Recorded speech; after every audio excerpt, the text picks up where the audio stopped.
Welcome to the Stress Less series, habits, mindsets, soul, and body. And, I want to thank you for logging on in, for signing up for this module series. What we're going to do here is give you some details as to what you're going to experience throughout these 5 modules, and then we're going to dive right into this very first one. And overall, you're ready. You're ready to crush exhaustion, overwhelm, and burnout once and for all. And so this stress course is going to help you learn more about the effects of stress on your body and mind while teaching you mindful changes, or maybe reminding you of mindful changes to relieve yourself from physical discomfort, emotional discomfort, and so forth, caused by chronic panic reactions, chronic stress in your life. So here's what it looks like. Here's what you're going to get.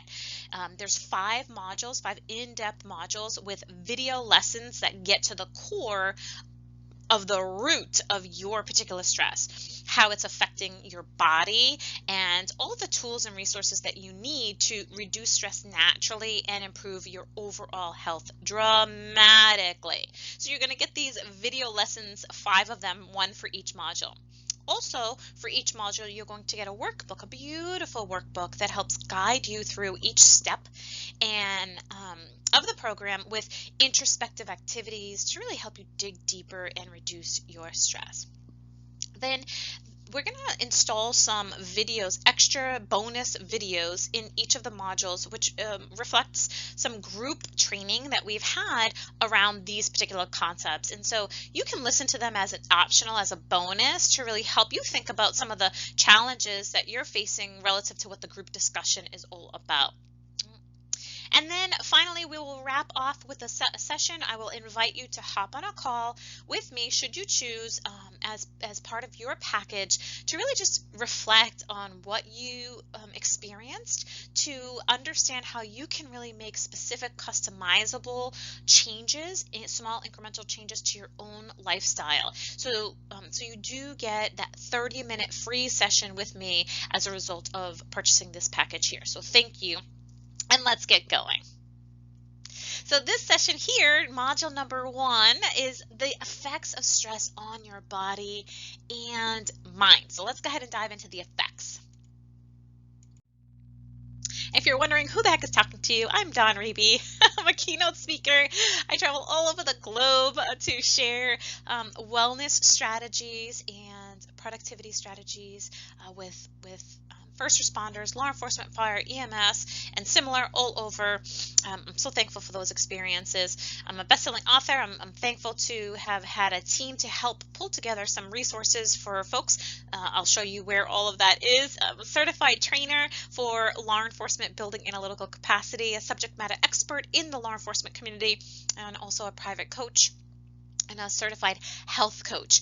I love, love, love nature and restoring our natural systems, including our bodies and our health, and you'll hear about that and how you can really take advantage and optimize your body and health through nature.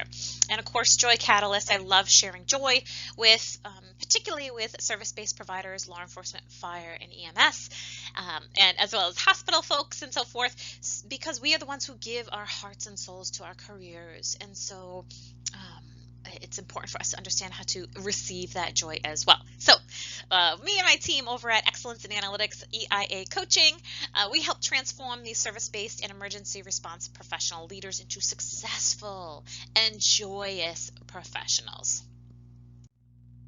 What to expect from this presentation? Well, there's going to be some writing here in the presentation so that you can go back and kind of pause and read and look, but I'm just going to really talk to you in this particular platform, right, in this PowerPoint presentation and video, right?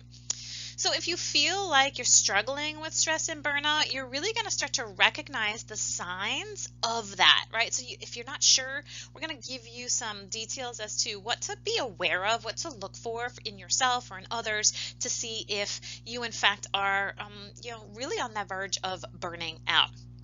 You're going to learn what stress is, the different kinds of stress, what burnout is, and what overwhelm is, right? What role lifestyle plays. So really diving deep into your particular lifestyle and what specific things that might be really contributing to your overall stress and anxiety. changes to make right now. So we're not like writing a book here. We are giving you absolute changes. You're busy. You want to know the changes. We're going to give you exactly what you can do to reduce your stress and overwhelm today, right? And then this continued daily routine. So we're going to do the immediate approach and then really talk about this longer term approach for sustainable living, for quality legacy life living, right? And we're going to talk about some natural health remedies for alleviating chronic stress and essentially chronic pain, if that's in fact what you're experiencing as well. So let's dig in and learn how to finally take control of your life, reducing your stress and finding the happiness that you deserve to have. I want to just quickly say that I'm not a doctor or a medical professional, and I am a certified health coach, so I can certainly provide some tools and resources and materials, as well as my personal life experience, but I'm not here to treat, diagnose, or cure you. Certainly seek medical and professional advice if you have a mental health challenge, a diagnosed mental health challenge, or if you are looking at specific, disorders that you are challenged with, okay? And I'm happy to point some resources to you as well. So let's talk about it. What is chronic stress? What is chronic stress, right? Stress is something that everybody experiences, but when you are chronically stressed, it just doesn't go away. You are putting your health and wellness at risk. And so folks who are in the service-based industry, so we have our law enforcement, those could be your frontline staff, right? Your police officers, but they could also be your leaders, your chiefs, executives, captains, analysts, dispatch, forensics, domestic violence advocates, court professionals, social service providers. So these are all part of the law enforcement arena, right? So lawyers, clerical staff, anyone who's in that high stress, high chronic anxiety state because you have this flow going in law enforcement, criminal justice, right? Policy, fire, you have your fire people, right? Your firemen and women who go into that fire. You have your EMS professionals whose job is to drive an ambulance fast and save lives, right? You have your doctors who work in the emergency room, your nursing staff, your front staff, right, who work in the emergency rooms and who are, heightened on a regular basis, right? We are heightened on a regular basis.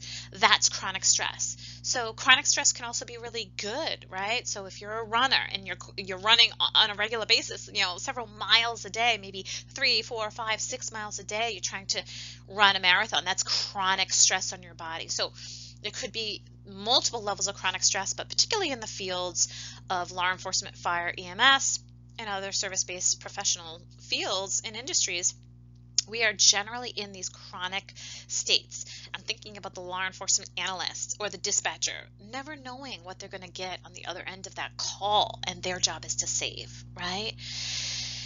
You can worsen your anxiety and depression and have issues in your home life and deal with disruptions at work. And eventually, when you have high stress at work and high stress at home, you eventually can face burnout and overwhelm. So let's talk about what overwhelm is. So stress, burnout, and overwhelm are often closely connected. High amounts of stress can lead to a wide range of mental and physical side effects. So over time, when you are stressed and you have that chronic stress over time, it can lead to this sense of burnout and overwhelm. Like you just are just like, I can't even go, I can't even like function in life. Like I just need something to stop. And then it feels like you hit the pillow and you're just like, oh my God. And then you wake up and it's there again. And so combined, these can really wreak havoc on your personal life as well as your professional life. There's multiple causes of stress, right? It comes in many, many forms that can affect both your mental and physical health. I remember being, hospitalized at one point because I had such incredible pain in my stomach.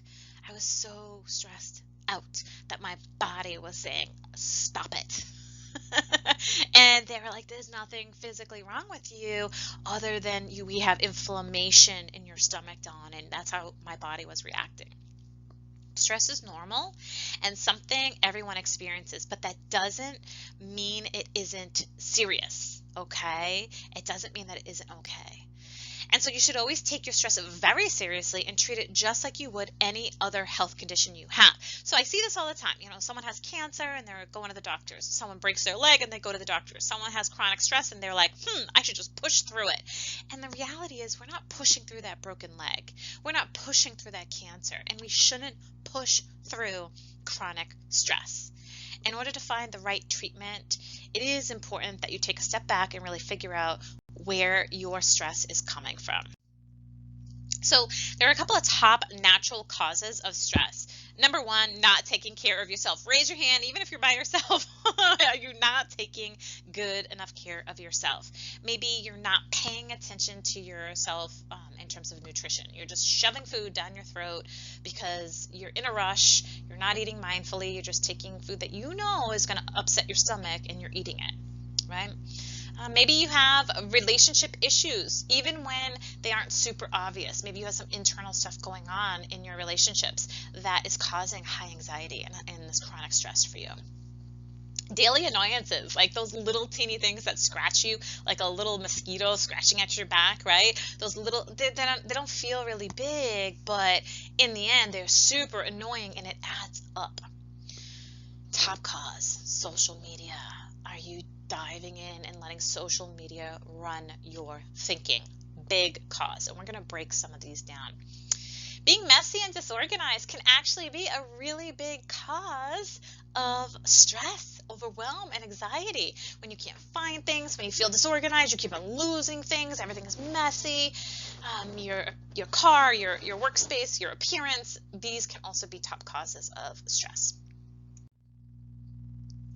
Here are some signs. Now go ahead and get a notebook out, a piece of paper out. Pause this if you don't have a notebook handy. But I want you to just take a look at signs that you are not handling stress well. All right. So here's some things to think about. Stress among teens and adults continues to climb every year. We have so much stimulation. I was just talking to my daughter, she's 11, the other day, and she was asking some questions. We were planning a trip to Sedona, and she says, why is there a time change from the east to Sedona, to Arizona? And we live in New Hampshire. And so I said, well, let's look that up, and I told her, when I was younger, right, if I wanted to know the answer to something like that, I'd have to go to the encyclopedias, right, and go look it up, go to the library, take a walk, go to the library, and go look it up. And information nowadays is at our fingertips. And so she just opens up her little, Alexa, whatever it is, and says, why is there a time change between New Hampshire and Arizona? And she figures out the answer. We have so much information at our fingertips, right? And so that can also lead to information envy, wanting to know more and more and more, right? And so stress can really increase. So from social media and technology influences to everyday stressors, work, finance, oh my gosh, we're bombarded with drivers of stress on a daily basis. Stress really should not be considered a normal part of life. And I'm going to repeat that. Stress should not be considered a normal part of life when it is overwhelming you. When stress is overwhelming you, don't say everybody experiences overwhelm. All right? Even though it's common, it's not healthy. It could lead to a nervous breakdown or a full burnout mode where you're just like, I'm in complete breakdown mode. We don't want that. So let's look at some of the signs.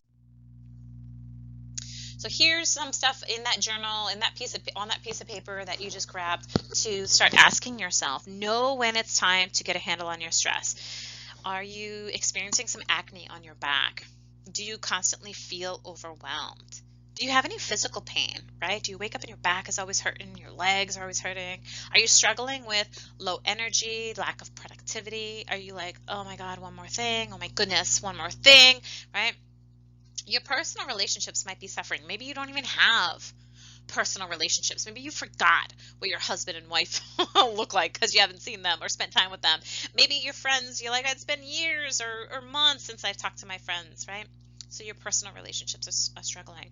Maybe it's even gotten to the point where your work life is struggling. What I see a lot of people in the service-based industry do is they pour themselves into work. They give everything into work. So the first thing to really go is their personal life, right? But then there's a hiccup at work, some struggle or stress at work, and all breaks loose, right? They're like, I've committed my life to work and I cannot handle one more thing. Work is my safe zone, right? And I see that happening a lot. Just this craziness happening at work, and it begins to feel like a tremendous struggle to even be there. So different ways that stress can affect you. So let's look at how stress is affecting you. Maybe your body reacts to high levels of demands and worries by giving you stress. Maybe you have a physical reaction to it, right? Maybe this is mental, like you can't get yourself to calm down, you are kind of frenzied and you're like, I want to go to bed, but I got to write stuff down, or you can't sleep at night. Or maybe it's physical for you, and maybe you're just like, you have pent up energy, or maybe you're the opposite, you're feeling lethargic. And so there's multiple ways that stress can affect you. Many people with a lot of stress get so used to it. I'm going to say that again. Many people with a lot of stress get so used to it, it doesn't make it normal. Just because you got used to stress, just because you have so much overwhelm in your life right now, maybe, it doesn't make it normal, nor does it make it your life by design. You can live your life without all the added stresses, as many of the sources of stress and overwhelm are entirely unnecessary. And here at EIA coaching, we really talk about this life by design concept, this idea that you get to design your life exactly the way that you want it to be. And so when you have all these unnecessary stressors in your life, we cut them out. We work to get them out. You don't need to live that way. So before you look at ways to reduce stress, right, before you're starting to think about what I can get rid of, really take the time to understand why you need to reduce it. Why do you need to reduce stress? What is it doing to you physically, mentally, emotionally? So let's talk about it. How does stress affect your mental and physical health? Well, stress can increase your depression. It can increase your isolation, right? It can increase your franticness, your worry, your anxiety might worsen. It can cause personality and behavioral changes. Okay. It can cause you to really seem frantic, like nobody wants your job because you're so chaotic in it, right? So if you're a supervisor and nobody wants your job, that's a clue to you that you are way too stressed out, right? There are physical effects as well, like maybe just kind of feel your brow right now. Are your eyebrows kind of squeezing together as you're listening to this? Do you have a headache? Are you tense in your jaw? What are the physical effects that stress can have on your body, or is having on your body right now, even just listening to this? Common personality and behavioral changes in people with high stress. These folks are frustrated. Are you? Are you frustrated often? Are you getting hostile? Are you getting bitter? Do you find yourself being angry? Are you being more suspicious of other people? This is a really big one. Are you overthinking everything? Are you like, okay, I did my pro and con list, but I need to do another pro and con list, and I need to add in more information, and I need to go research more, and oh my God, what if this happened, and what if that happened, and what if I did this, and what if I did that, and then you're spiraling again. Or you're the opposite, and you're completely lacking all motivation, like you're looking up and you're like, I don't even want to go to work, I don't even want to do anything, right? You're completely lacking motivation. This can cause you to be more isolated, lose interest in activities. Maybe you're like, I really don't even feel like going out with my girlfriends or my guy friends. I just am not interested in my kids' baseball games. Like I just want to sleep, right? You might have issues focusing or concentrating. So really think about these and write these down. What are the things that are happening behaviorally in your world, right? Are any of these impacting you?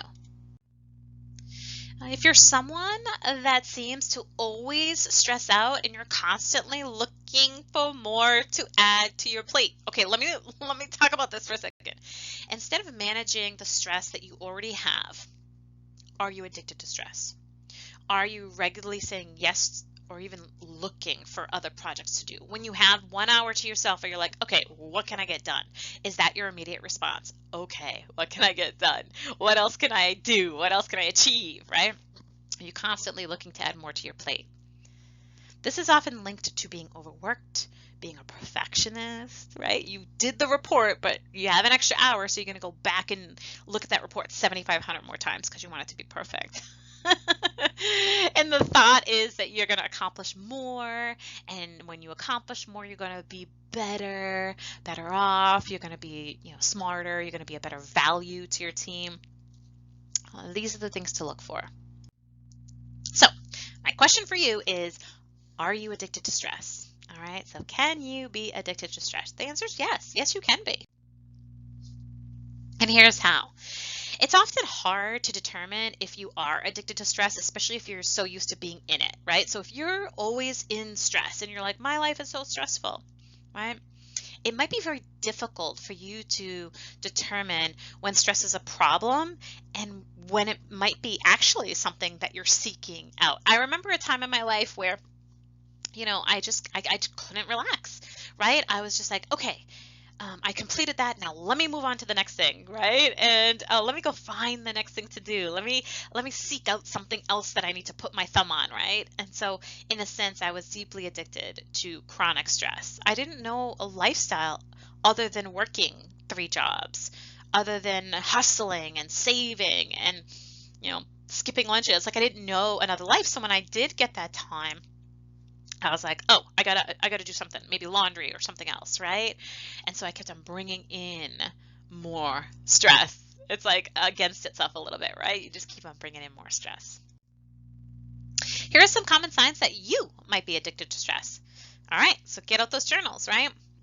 Do you find that you never have any free time? If someone says, hey, can I talk? Or you see if someone ringing the phone and you're like, oh, hell no, I cannot talk to that person right now. I have no time, right? Are you constantly jam-packing your schedule? Are you constantly jam-packing your schedule? Like I finished everything. I need to do something else and I'm jam-packing it up. Are you bored when you have nothing to do? Are you bored when you have nothing to do? Are you not finding restoration as what it is, restorative? Are you bored? Do you feel more accomplished when you're super busy, right? There's this word busy. There's this word busy that happens. And we say to ourselves, oh, you look so busy. You're so busy. And we think the busy people are achieving more. And that's not true. In fact, I don't even like the word busy. I like the word productive because productive can say I'm optimizing my time, and productive includes restoration because that optimizes my time, right? Are you used to the feeling of being overwhelmed? Like, let's think about, on a scale of 1 to 10, write down right now how used to you are of being overwhelmed. You're very, very used to it, 10, or you're not used to being overwhelmed, right? Think about last month. Think about last week. Think about yesterday, right? Are you regularly overwhelmed? Are you used to feeling that way? Okay, so now we know that you might be addicted to stress, right? Maybe just a little bit. How do you get a handle on this? How can we get a handle on this together? So first, you need to come to terms with the fact that you're dealing with chronic stress and that you might actually be seeking it out. Like, come to terms, you might be seeking out more stress. You might be or you might be dealing with chronic stress. Understand that everybody needs a break. And I actually, like to call this restoration. Thinking about the athletes, right? They don't train 24 hours a day. They have their day of restoration. They have their massages to break down their lactic acid. They have all these different things that really support restoration so that they can come back and work work to produce results, right? But do we do that? So understanding that we all need restoration and that stress is common, but it is not normal. We don't want to be in chronic stress. Chronic stress leads to chronic inflammation in the body, and it leads to physical ailments, right? If you do any research on inflammation, you know that that's a major source of disease, a major source of illness, right? So we don't want chronic stress. We don't want chronic inflammation. Work to reduce your stress in simple ways by saying no to one thing this week, or ensure you have a few hours a week of, you can call it free time, but if that's hard for you to say right now, you can call it restorative time, right? And then maybe you work up to a full day of restorative time, and then maybe a full weekend of restorative time, right? Making small changes every single day is going to give you the ability to, over time, see a difference, right? So you're going to see a difference quickly when you make these small changes, and then over time you're going to see a more dramatic result. Small changes. It doesn't have to be huge. Why overthinking is a bad thing. Overthinking might not seem like a bad thing, as it is when you're analyzing and thinking about a lot of things, situations, and decisions to be made. We are trained. I'm a law enforcement analyst at heart since the 90s, so over 20 years, right? Some kind of analytics, building analytical capacity, teaching analytics, all of the things, right? I am trained to analyze. So how do I stop overthinking? Is that a question you're asking yourself? It isn't always bad, except when your overthinking leads to a lot of stress in your life. So this can happen if you are overthinking, if you make overthinking a habit that ultimately leads to excessive worry, fear, and anxiety, right? So there's a difference between being an analyst and having an analytical nature, right, versus overthinking. Right? So analysts use their intuition, having an analytical mind, you're using your intuition, you're analyzing your pros and cons, but there's that fine line. Are you overthinking it, right? Do you have excessive worry, fear, and anxiety? Here are some things to understand about overthinking and why you may need to switch it up a little bit. Switch that mindset up just a teeny tiny bit.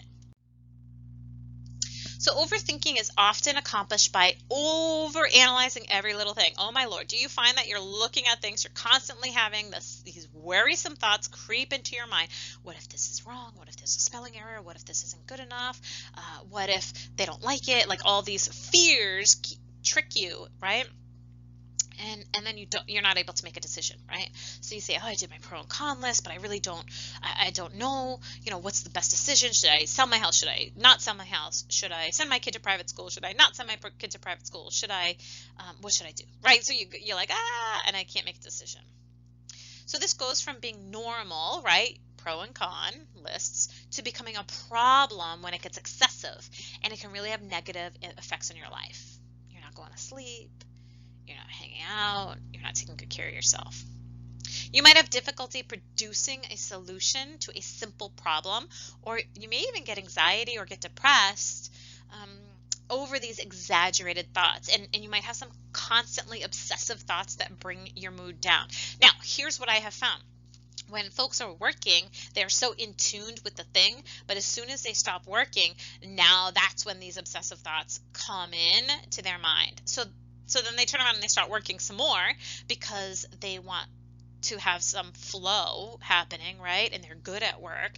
But when they stop and they try to restore or try to rest or try to pause, that's when all of this obsessive thinking comes into play.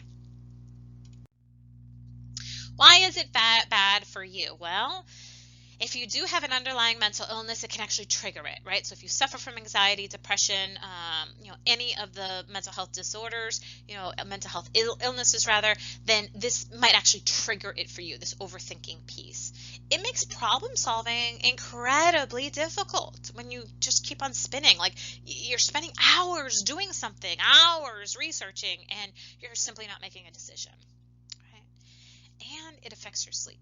Right? So you can't sleep at night, you're worried, maybe you're having nightmares, or maybe you fall asleep, but then you can't sleep, or maybe you can't fall asleep, and then you pass out and you can't get up. Like it really affects your cortisol levels, it affects your circadian rhythm, it affects all of these natural systems that are put in place to truly restore our bodies and to regenerate. And so when we don't have that regeneration happening at night or during our sleep hours, now we're even more stressed in the morning and throughout the day because we haven't adequately filled our cups at night. Here are some signs that you might be overthinking, right? So if you're saying to yourself, Dawn, I'm not quite sure if this is me, right? And maybe it's a little difficult for you to know, if you're overthinking and making life harder on yourself, we're going to give you some signs that are going to tell you if you're overthinking or not. Okay, so get those journals out and let's get going. Common signs of overthinking. You overanalyze everything. You are just like, your pro and con list is the longest pro and con list you've ever seen, right? You need lists for everything. You can't really sit silently and say, what's in my heart? You're just like going and going and going, overthinking. You don't sleep well. The common sign of overthinking. You get regular headaches. Common sign of overthinking.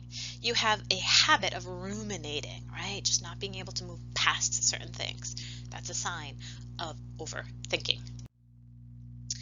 So now we're going to dive in over the next 2 or 3 slides as to what you can do about it, right? So step 1, what can you do if you are overthinking? Number 1, you can find perspective. If you're overthinking, try to find perspective.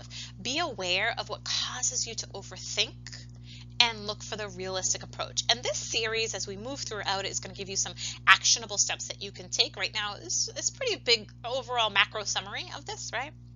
But right now, just being aware of what causes you to overthink and look for the realistic approach. So for me, some of the things that cause me to overthink personally is, I remember years ago, money, right? Obsessed about money, saving money. I was obsessed with the idea that I would just not have enough, right? The scarcity mindset. And so I wouldn't spend any money. I was like, should I buy this? Should I go on this trip? Should I buy my plane ticket right now? Should I not buy my plane ticket right now?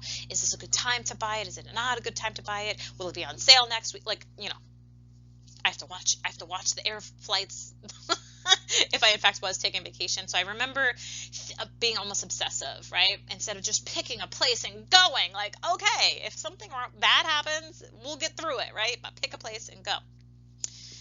If you're thinking too much about one particular thing in your life, right? Are you going beyond what could realistically happen? Or is there a certain amount of stress at play there? So you really need to have perspective. So I would say to myself, okay, Dawn, if you plan this trip and something's wrong with the house, like what's the worst thing that could happen? All right. You might lose a few dollars. Okay. You might have to find a new place in the middle of the night. Okay, that would be uncomfortable, right? But I'd get through it, right? So finding perspective. So some folks have these aversions to getting ill, right? So they don't want to be around ill people. And they're like, oh my gosh, I can't be around ill people. And I was at a party and they were close to me and oh my goodness. And they get really stressed out, right? Finding perspective. Okay, what's the worst thing that could happen to me if I got ill? Well, it would stink, but it would be temporary and I would get over it, right? So have perspective.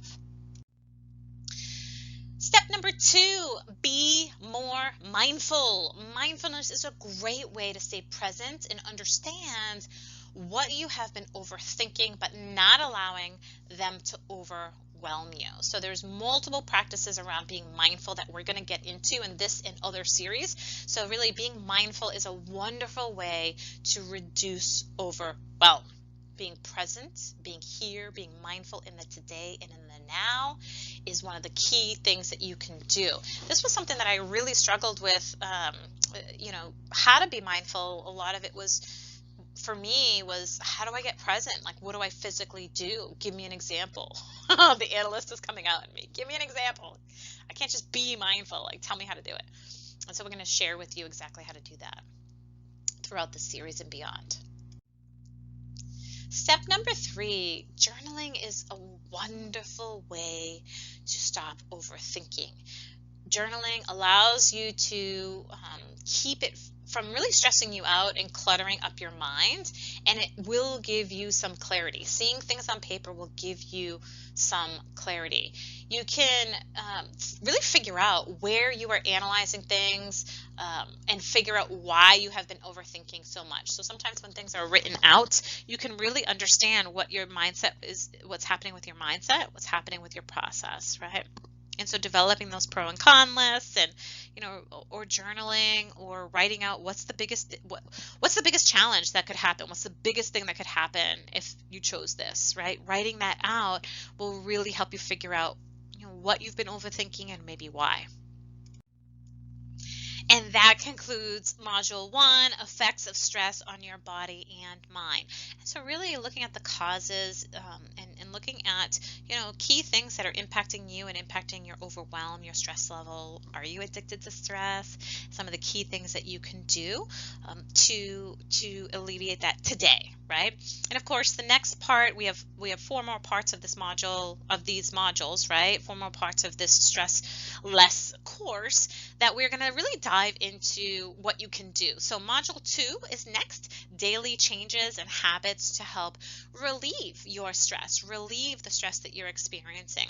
So sit with what you've learned here, spend a little time just stopping this video. When this video is done, just spend a little time kind of journaling. What did you learn? What are you feeling right now as a result of listening to some of the effects of stress on your body and mind? What's resonating with you? Are you deciding, you know what? This is not how I want to live my life. I want to bring joy to my life. Is that what you're deciding? What are some of the things that are coming to you as you're working through this series?